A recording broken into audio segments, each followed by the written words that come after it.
That looks so amazing. My mouth is watering looking at that. While computer screens are flat and 2D, how does Blender create 3D objects? So Blender simulates 3D by using something called. Hey everyone, welcome back to the Curious Minds podcast. Today, we are diving into something super creative and honestly pretty refreshing. We are going to learn how to create a realistic glass of juice in Blender. And to walk us through this exciting mini project, we've got Kshithij with us today. He's going to be showing us all the Blender magic. Hey Kshithij. Hey Trisha, super excited to be here. This is a really fun Blender project because you can create something that looks almost real and it's great even if you're a beginner.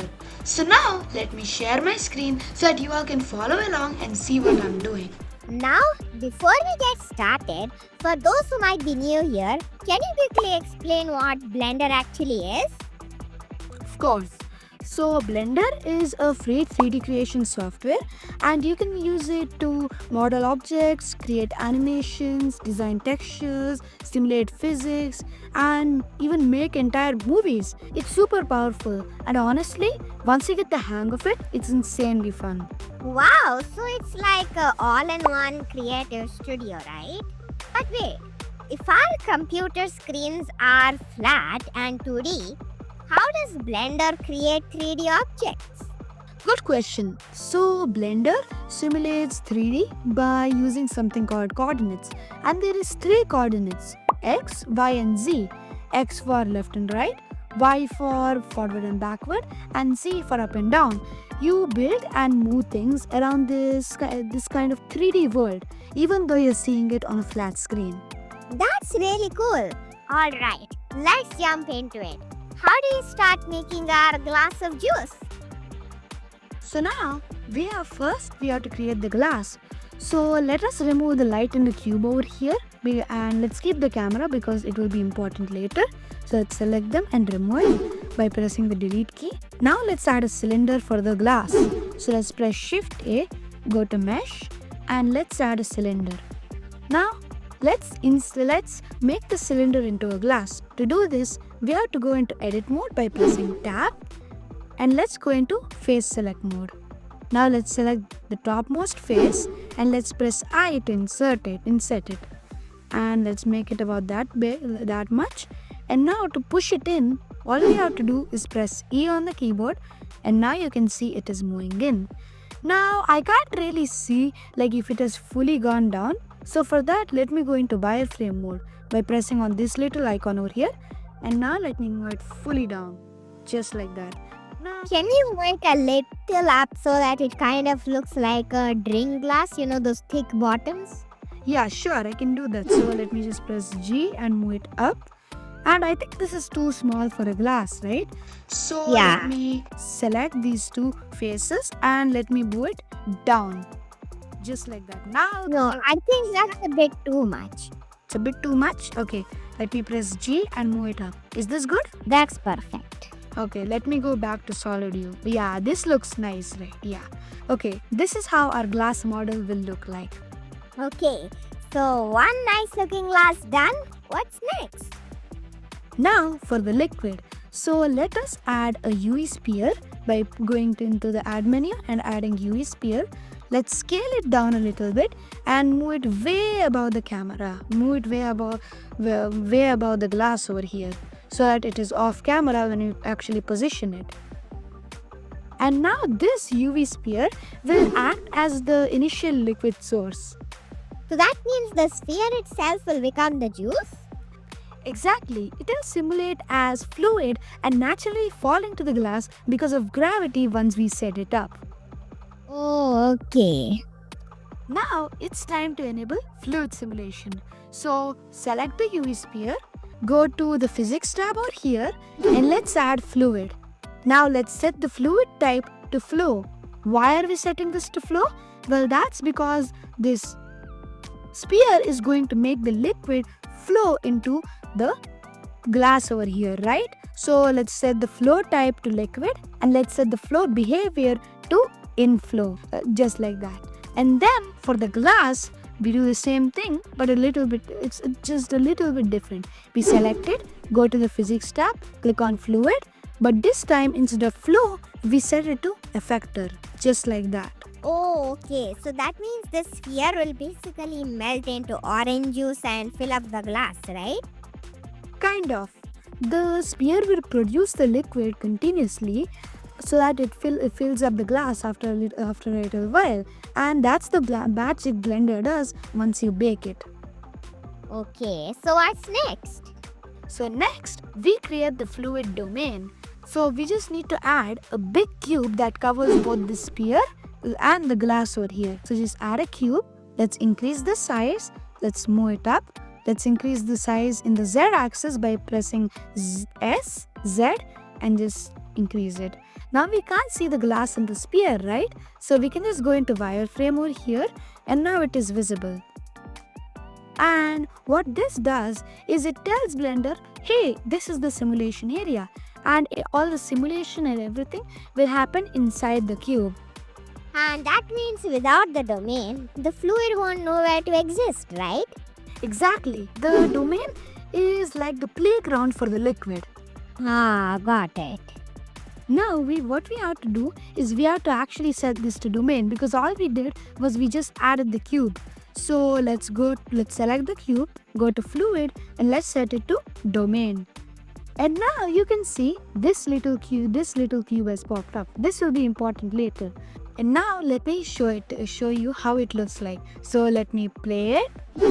And Wow! you can see the liquid has fallen into the glass, and it is a little bit laggy because this is our first time playing it, and Blender needs to calculate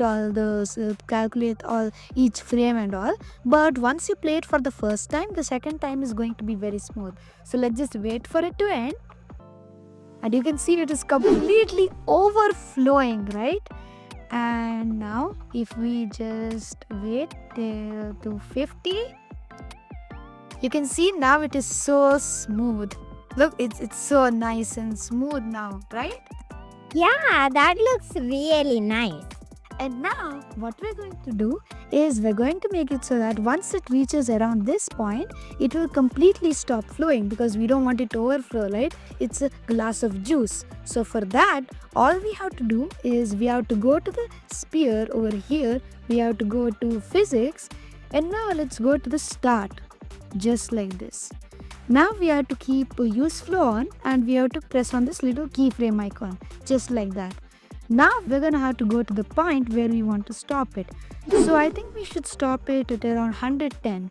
So you just have to create another keyframe, go one frame ahead, and then after that just press on this tick mark, and then press the keyframe icon again. From now on it will stop flowing. So now let us play the entire animation again. And it's going to be laggy again since we added keyframes, and this is not completely baked now, which we're gonna do later. And you can see it is filling up. Okay, it is almost done filling up. It's almost there, and there we go, it stops. You can see it stops, and just like that, you can see it's not flowing anymore from the sphere, and now it's just moving. The water is just moving around in the glass. That is so nice, right? Yeah, that looks absolutely amazing and realistic. And that last moment when the entire sphere just fell down like the last drop of juice was so satisfying. Yeah, you're right.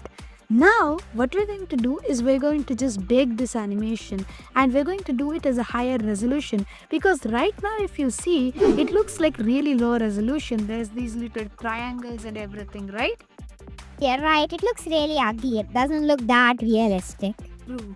So for baking it, it's very simple. So all you have to do, you just have to go to the cube over here, the domain, and then you just, before we bake, you have to set it to a higher resolution. And I like to keep it at around 120 to 150. For me, that works really well. So I'll just set this resolution, let's say 150. I think I'm going to keep 140 this time. And now to bake it, all you have to do is just scroll down, and then when you reach this frame start and frame end area, you have to just set the type to all, and then over here you can get this bake option. So just press on bake all. And now what this does is Blender will now calculate how the sphere breaks apart and falls perfectly into the glass. That sounds so satisfying. Does baking take a long time? It depends on how high your resolution and how good your system is. For small tests, it's quick. For a final animation, you can crank up the resolution just like I did and get very realistic splashes. Okay, so now that it is finished baking, let me play it. So let's press on the play. And wow, that was so nice. Wow, it is filling up so nicely, right? Wow, that looks so amazing. And now it looks so realistic, unlike before, right, Trisha? Yeah, this is so nice. Okay, now it's time for the fun part. Making the glass and water liquid look realistic. So let's press on the glass over here. And now let's go to the materials over here. Let's press on new. And instead of principal BSDF, let's set it to glass BSDF, just like that. Now to see this, let's go to the rendered view over here.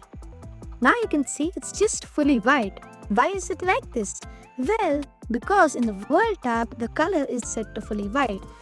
Okay, so now for this scene, what we're going to use is we're going to use something called HDRI. Now, there are actually two types of lightings you can do. One is normal lighting and one is HDRI lighting. So, normal lighting in Blender like point lights, area lights or sun lamps means you manually place and control each light source, which gives you full creative control, but it can look a bit fake if not set up carefully. While HDRI lighting grabs a 360-degree real-world photo around your scene, instantly giving realistic lighting, natural reflections, and a faster, more believable result without much setup. So to import it, you can press on this little yellow dot and change it to environment texture. And over here, I actually already have a HDRI that I downloaded from Polyhaven, and there are literally thousands of HDRIs available over there. I just picked the one I liked. And there's actually a website we used to use before called HDRI Haven. Don't you use that now? Well, there were actually 3 websites before. One was HDRI Haven, one was the Haven for 3D, and the other one was for textures. And they actually all got merged into Polyhaven. So it's still the same, it's not 2 different ones. Oh, okay, that's nice. So let me press on this open. And let me import my brown photo studio. And there you go, you can see this is how it looks. So now, can you guess what the next step is? Adding materials to our glass and liquid? You're absolutely right. So let us add a glass material to this glass over here. So let us select it, go to the materials tab. Let's click on this new. And over here, we have to change the surface to glass BSDF, just like that. And now you can see it's already starting to look like glass. We just have to change a little bit of the settings. So let's make it less roughness. So now you can see it is fully glass. And now let's change the color of this milk looking liquid to orange juice. So just press on this, press on new, and over here let's change this base color to orange. I think this orange is nice. You can see it is already starting to look like orange juice. But I think that orange color is a little too orangish. I think you should make it a little yellow. Wow, this looks so much like orange juice, right, Trisha? Yeah, you're right. It looks like the perfect color for orange juice, and it looks like it's freshly squeezed out of an orange. Yeah. And now, can you guess what the next step is? I think adding a nice floor where our juice can sit on. You're absolutely right. So before adding the floor, let's switch to solid view mode because keep adding everything in render view puts a lot of strain on the laptop. So let's just switch back to solid. You can see now it's a lot more smooth, but colors are not visible. So let's add the plane, which is going to be the wooden texture. Let's scale it up really big, just like that. And now let's add a new material by pressing on this new button. Let's change the base color to an image texture. Let's press, I have already downloaded a wooden texture from Google. You can do the same, it's really easy to find one. So let me press on open. And this is my wooden texture, so let me just double click on that. Now nothing is visible, but when we go back to rendered view, it will be there. And now let's move it down to the proper position, just like that. Let's check if there's any air below, if there's any space below. Just like that. That's how we want it. Now let's go back to rendered view. You can see this is how it looks.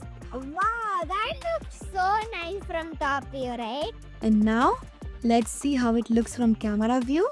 And you can see this is how it looks. So nice, right?